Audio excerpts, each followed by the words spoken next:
In the world of jewelry making, there are so many ways to make your imagination come to life. And in this video, we are going to explore 6 essential techniques that are great to have in your repertoire. Hi, I'm Patti. I'm a jewelry designer here at Fire Mountain Gems and Beads Jewelry Making Studio. And the 6 techniques we are going to talk about today are basic stringing, basic wire technique, hand knotting, stretch cord, findings, and settings. And by the end of this video, you'll know a bit about what you need to get started in each of those techniques.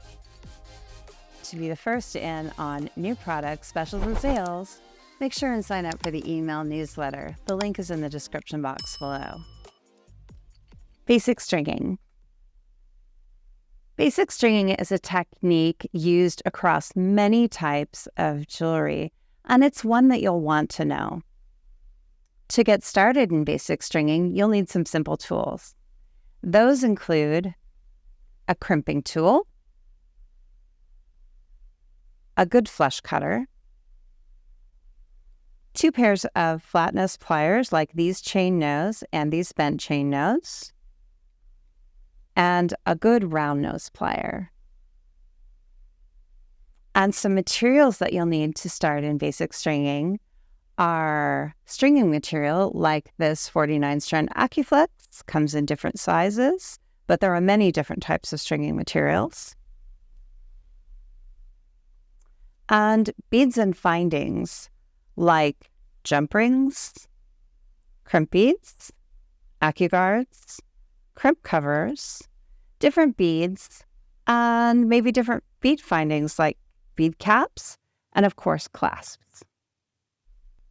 Basic wire techniques. Basic wire techniques elevate your ability to customize your jewelry. And some of the tools that you'll need to get started in basic wire techniques are a good flush cutter, flat nose pliers like these chain nose, these flat nose, and these bent chain nose, a good round nose plier, nylon jaw pliers that will protect your wire from tool marks, and as well tool magic. This was one of my favorite things to protect my wire from tool marks. Just dip your pliers in and it gives them a nice coating. As well, you'll want to have things like mandrels.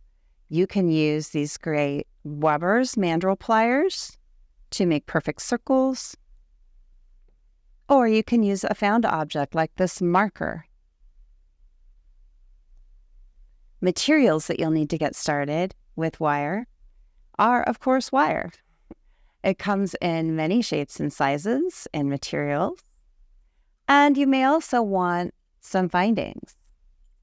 So you may want clasps, earring findings, or a variety of components, anything that's going to help embellish your wire piece. Hand knotting. Hand knotting is a technique that will allow you to create a rich, bespoke look in your beaded jewelry. Some of the tools you need to get started are a way to knot your thread, like this bead knotter. You could use T-pins on a board, but this is by far my favorite way to knot. Pair of scissors, and some flexible glue, like this E6000 Plus.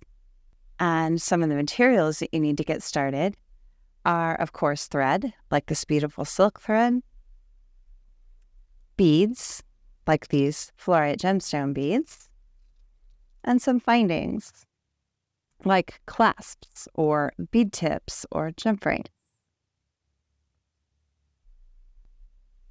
Stretch cord.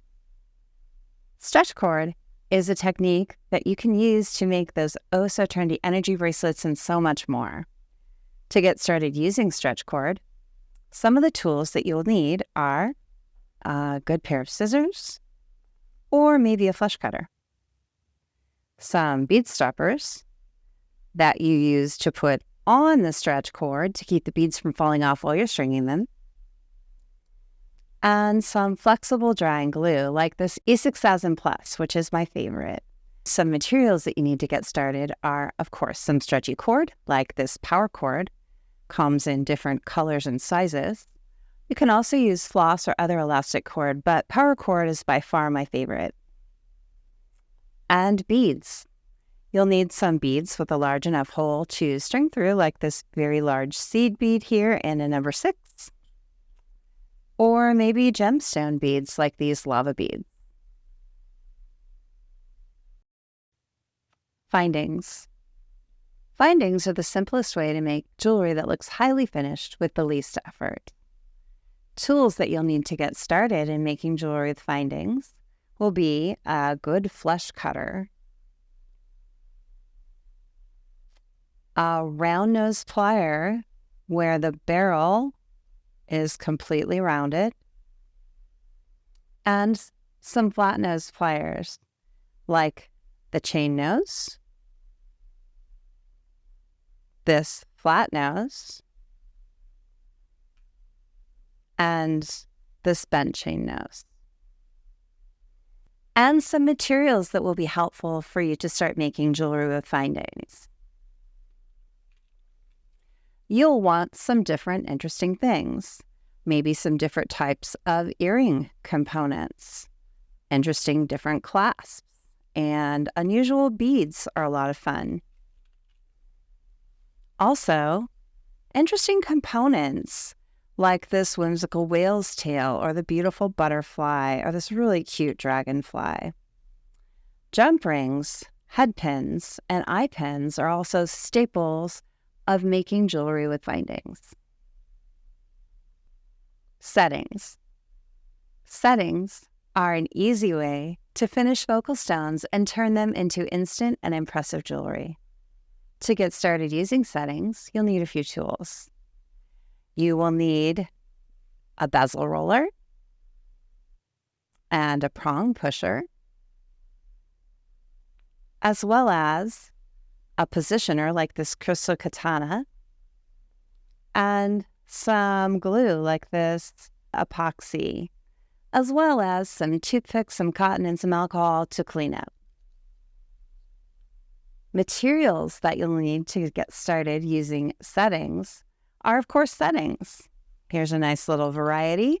We've got a prong setting here and some great glue-in settings. And stones to go in those settings, like these great fancy stones and cabochon. Do you have ideas on other valuable techniques? We'd love to hear from you. Put them in the comments below. Be sure to like, share, and subscribe. And to be the first in on new products, specials, and sales, make sure and sign up for the email newsletter. The link is in the description box below. We'll see you next time.